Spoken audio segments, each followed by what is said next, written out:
On the week before August 17th, 2023, something implausible happened. There was a news report that a user looking for can't-miss spots in Ottawa, Ontario, Canada would be returned some unusual results on Microsoft's Bing search. The third result down on an article from MS Travel suggested that users could visit the Ottawa Food Bank if they were hungry, but that they should bring an appetite. This was a very dark response, a little odd and definitely insensitive, making one wonder if this is done by some teenage pranksters or hackers, or if there was a human involved in the editing decisions at all. Because initial speculation that this article, credited to Microsoft Travel, may have been entirely generated by AI. Microsoft's subsequent response in the week following was that it was credited due to human error, but doubts remain. And I think the whole incident allows us to reflect on what we see in AI and what AI reflects back to us about ourselves, which we'll discuss in this episode, the Implausipod. Welcome to the Implausipod, a podcast about the intersection of art, technology, and popular culture. I'm your host, Dr. Implausible. And today on episode 12, we're going to peer deeply into that glass, that formed silicon that makes up our large language models in AI, and find out what they're telling us about ourselves. Way back in episode 3, which admittedly is only 9 episodes, but came out well over a year ago, we looked at some of the founding figures of cyberpunk, and of course one of those is Philip K. Dick, who's most known for Do Androids Dream of Electric Sheep, which became Blade Runner, and now The Man in the High Castle, and other works which are yet unadapted, like The Three Stigmata of Palmer Eldritch. But one of his most famous works was, of course, A Scanner Darkly, which had a rotoscoped film version released in 2006 starring Keanu Reeves. Now, the title, of course, is a play on words from the biblical verse from 1 Corinthians, where it's phrased as looking through a glass darkly, and even though there's some ambiguity there, whether it's a glass or a mirror, or in our context, a filter, or in this case, a scanner or screen, with the latter two being the most heavily technologized of all of them, the point remains, whether it's a metaphor or a meme, that by peering through the mirror, the reflection that we get back is but a shadow of the reality around us. And so too it is with AI. The large language models, which have been likened to autocomplete on steroids, and the generative art tool, which are like procedural map makers that we discussed in an icebreaker last fall, have gained an incredible amount of attention in 2023, but with that attention has come some cracks in the mirror. And while there is still a lot of deployment of them as tools, they are no longer seen as the harbingers of AGI or advanced general intelligence, let alone superintelligence, that will lead us on a path through a technological singularity. No, the collection of programs that have been branded as AI are simply tools, what media theorist Marshall McLuhan called extensions of man. And it's with that dual framing of the mirror held extended in our hand that I want to reflect on what AI means for us in 2023. So let's think about it in terms of a technology. And in order to do that, I'd like to use the most simple definition I can come up with, one that I use as an example in courses I've taught at the university. So follow along with me and grab one of the simplest tools that you may have nearby. It works best with a pencil or perhaps a pair of chopsticks, depending on where you're listening.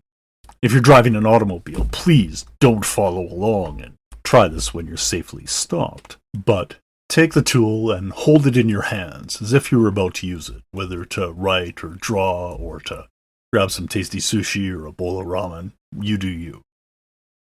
And then close your eyes and rest for a moment. Breathe.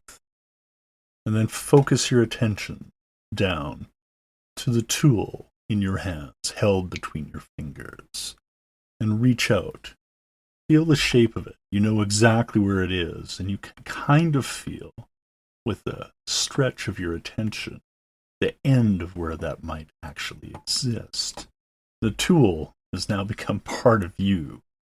A material object that is next to you and extends your senses and what you're capable of. And so it is with all tools that we use, everything from a spoon to a steam shovel, even though we don't often think of that as such. It also includes the AI tools that we use, that constellation of programs we discussed earlier. We can think of all of these as assistive technologies, as extensions of ourselves that multiply our capabilities. And open your eyes if you haven't already. So what this quick little experiment is helpful in demonstrating is just exactly how we may define technology. Here, using a portion of McLuhan's version, we can see it as an extension of man, but there have been many other definitions of technology before. We can use other versions that focus on the artifacts themselves, like Feebleman's, where tech is materials that are altered by human agency for human usage, but this can be a little instrumental. And at the other extreme, we can have those from the social construction school, like John Lawes' definition of a family of methods for associating and channeling other entities and forces, both human and non-human, which, when you think about it, does capture pretty much everything relating to technology, but is also so broad that it loses a lot of the utility. But I've always drawn a middle line, and my personal definition of technology is it's the material embodiment of an artifact and its associated systems, materials, and practices employed to achieve human ends. I think we need to capture both the tool and the context, as well as the ways that they're employed and used. And I think this definition captures the generative tools that we call AI as well. If we can recognize that they're tools used for human ends and not actors with their own agency, then we can change the frame of the discussion around these generative tools and focus on what ends they're being used for. And what they're being used for right now is not some science fictional version, either the dystopic hellscapes of The Matrix or Terminator, or on the flip side, the more utopic versions, the fully automated luxury communism that we'd see in the post-scarcity societies of like a Star Trek Next Generation, or even Ian Banks' The Culture series. Neither of these is coming true, but those poles, that ideation, these science fiction versions that kind of drive our collective imagination of the publics, the social imaginaries that we talked about a few episodes ago, these poles represent the two ends of that continuum of that discussion, that dialectic between utopic and dystopic in the way we frame technology. As Annabelle Kwan-Haas notes in their book on technology and society, those poles, the utopic idea of technology achieving progress through science, and the dystopic is technology as a threat to established ways of life, are both frames of reference. They could both be true depending on the point of view of the referrer, but as we said, it is a dialectic. There is a dialogue going back and forth between these two poles continually. So technology in this case is not inherently utopic or dystopic, but we have to return again to the ends that the technology is put towards, the human ends. So rather than utopic or dystopic, we can think of technology being rather emancipatory or controlling. And it's in this frame, through this lens, this glass, that I want to peer at the technology of AI.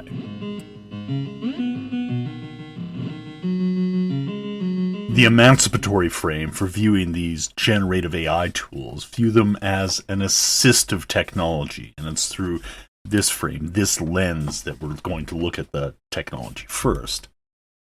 These tools are exactly that. They are liberating, they are freeing, and whenever we want to take an empathetic view of technology, we want to see how they may be used by others who aren't in our situation. And that situations means they may be doing okay, they might be even well off, but they may also be struggling. There may be issues that or challenges that they have to deal with on a regular basis that most of us can't even imagine. And this is where my own experience comes from, so I'll speak to that briefly.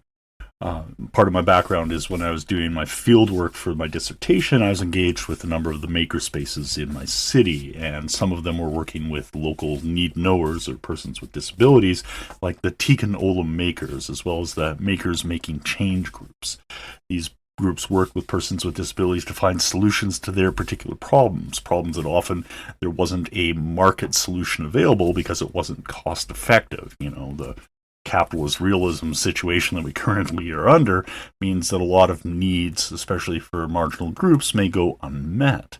And these groups came together to try and meet those needs as best they could through technological solutions, using modern technologies like 3D printing or microcontrollers or what have you. And they do it through regular events, whether it was a hackathon or regular monthly meetup groups or using the space provided by a local makerspace. And in all these cases, what these tools are liberating to some of the constraints or challenges that are experienced in daily life. We can think of more mainstream versions like a mobility scooter that allows somebody with reduced mobility to get around and more fully participate within their community, to meet some of the needs that they need on a regular basis. And even something as simple as that can be really liberating for somebody who needs it. We need to be cognizant of that because, as the saying goes, we are all at best just temporarily able, and we never know when a change may be coming that could radically change our lives. So that empathetic view of technology allows us to think with some forethought about what may happen as if we or someone we love were in that situation. And it doesn't even have to be somebody that close to us. We can have a much more communal or collective view of society as well. But to return to this liberating view, we can think about it in terms of those tools, the generative tools, whether they're for text or for art or for programming or even helping with a little bit of math. We can see how they can assist us in our daily lives by either fulfilling needs or just allowing us to pursue opportunities that we thought were too daunting. While the generative art tools like DALL-E and Midjourney have been trained on already existing images and photographs, they allow creators to use them in new and novel ways. It may be that a musician can use the tools to create a music video where before they never had the resources or time or money in any way, shape, or form to actually pursue that. It allows them to expand their art in a different realm. Similarly, an artist may be able to create stills that go with the collection or accompany their writing that they're working on. Or an academic could use it as slides to accompany a presentation, something that they've spent time on, or a YouTube video, or even a podcast and their title bars and the like, present company included. My own personal experience when I was trying to launch this podcast was there was all this stuff I needed to do, and the generative art tools, the cruder ones that were available at that time, allowed some of the art assets to be filled in. And that barrier to launch, that barrier to getting something going was removed. So emancipatory, liberating, even though at a much smaller scale. Those barriers were removed, and it allowed for creativity to flow in other areas. And it works similarly across these generative tools, whether it's putting together some background art or a campaign map or a story prompt if you need some background for characters that are part of a story or as an NPC, as a dungeon master or what have you, or even just to bounce or refine coding ideas off of. I mean, the coding skills are rudimentary, but it does allow for something functional to be produced. And this leads into some of the examples I'd like to talk about. The first one is from a post by Brennan Stelling on Mastodon on August 18th, where he said that we could leverage AI to do work which is not being done already because there's no budget, time, or know-how. There's a lot of work that falls into this space of stuff that needs to be done, but, is outside of scope of a particular project. This can include something like developing the visualizations that allow him to better communicate an idea in a fraction of the time, minutes instead of hours that would normally take to do something like that. And so we can see in Brennan's experience that it mirrors a lot of our own.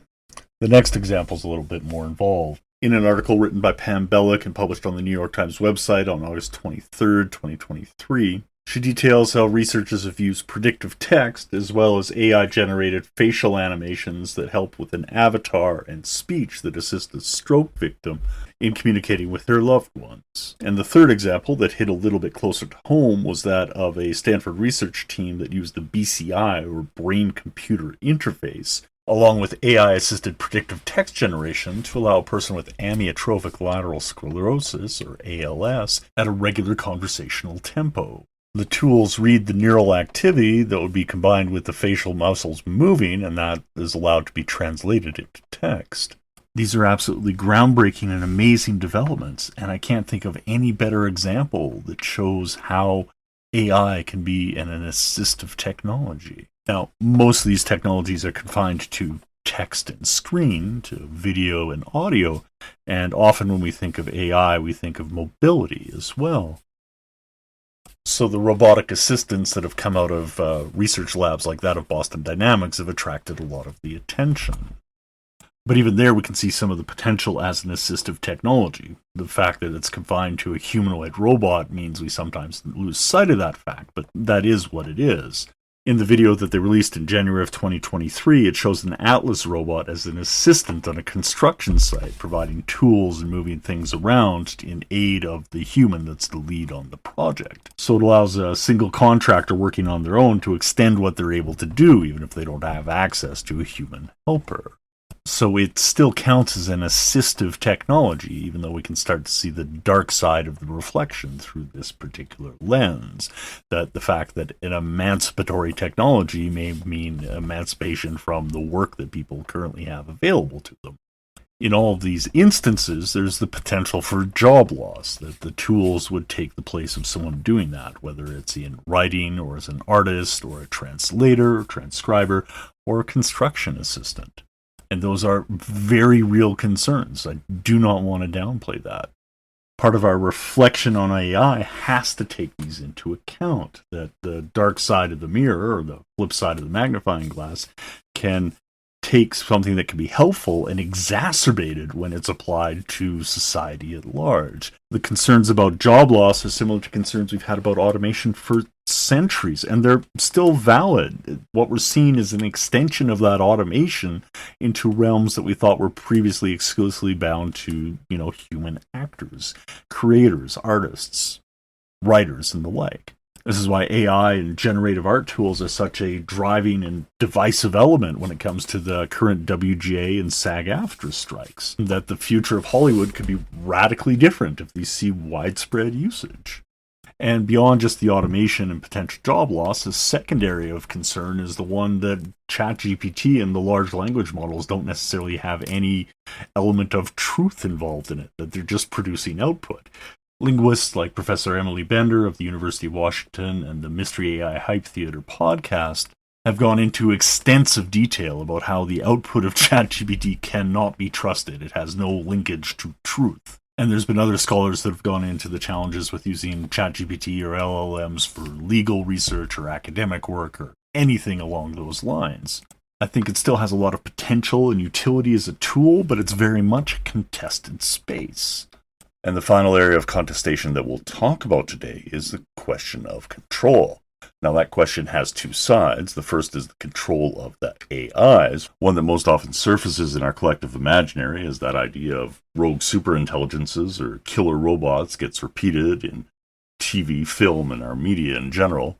And this does get addressed at an academic level in works like Stuart Russell's Human Compatible and Nick Bostrom's Superintelligence. They both address the idea of what happens if those artificial intelligences get beyond the human capacity to control them. But the other side of that is the control of us, control of society. Now, that gets replicated in our media as well, in everything from Westworld to the underlying themes of the TV series Person of Interest, where the machine is a computer system developed to help detect, anticipate, and suppress terrorist action, using the tools of a post-9/11 surveillance state that it has access to. And ever since Gilles Deleuze wrote this Postscript on the Societies of Control back in 1990 that so accurately captured the shift that had occurred in our societies from the sovereign societies of the Middle Ages and Renaissance through to the disciplinary societies that typified the 18th and 19th century, through to the shift that occurred in the 20th and 21st century to that of a control society, where the logics of the society was enforced and regulated by computers and code. And while Deleuze was not talking about algorithms and AI in his work, we can see how they're a natural extension of what he was talking about, how the biases that are ingrained within our algorithms, what Virginia Eubanks talked about in her book Automating Inequality, and how our biases and assumptions that go into the coding and training of those advanced systems can manifest in ways including everything from facial recognition to policing to recommendation engines on travel websites that suggest that perhaps you should go to the food bank to catch a meal. Now, there's a twist to our Ottawa food bank story, of course. about a week after Microsoft came out and said that the article had been removed and that it had been identified that the issue was due to human error and not due to an unsupervised AI. But even with that answer, there are those who are skeptical, because it didn't happen just once. There was a lot of articles where such weird or incongruous elements showed up. And of course, this being the internet, there was a number of people that did catch the receipts. Now, there's a host of reasons of what might be happening with these bad reviews, some plausible and some slightly less so. It could be just an issue of garbage in, garbage out, that the content that they're scraping to power the AI is drawing articles that already exist that are, satire or meme sites. If the information that you're getting on the web is coming from something awful or 4chan, then you're going to get some dark articles in there. But the other alternative is that it could be just hallucinations that have been an observed fact that has been happening with these AIs and large language models. That incidents like we saw with the Loa B that we talked about in an icebreaker last year are still coming forward in ways that are completely unexpected and out of our control. And that scares us a little bit because we don't know exactly what it's going to do.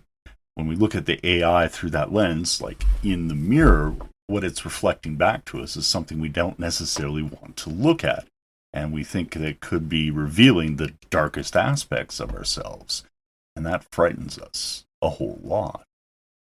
AI is a reflection of our society and ourselves. And if we don't like what we're seeing, then that gives us an opportunity to perhaps correct things. Because AI, truth be told, is really dumb right now. It just shows us what's gone into building it. But as it gets better, as the algorithms improve, then it may get better at hiding its sources.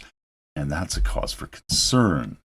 We're rapidly reaching a point where we may no longer be able to tell or spot a deepfake or artificially generated image or voice. And this may be used by all manner of malicious actors.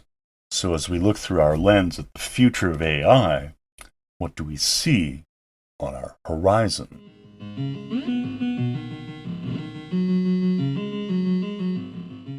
Once again, thank you for listening to this episode of the Implausipod. I'm your host, Dr. Implausible, and responsible for the research, writing, music, narration, coffee brewing, and snacks. And you can reach me at drimplausible@implausa.blog or at Dr. Implausible as any of the socials.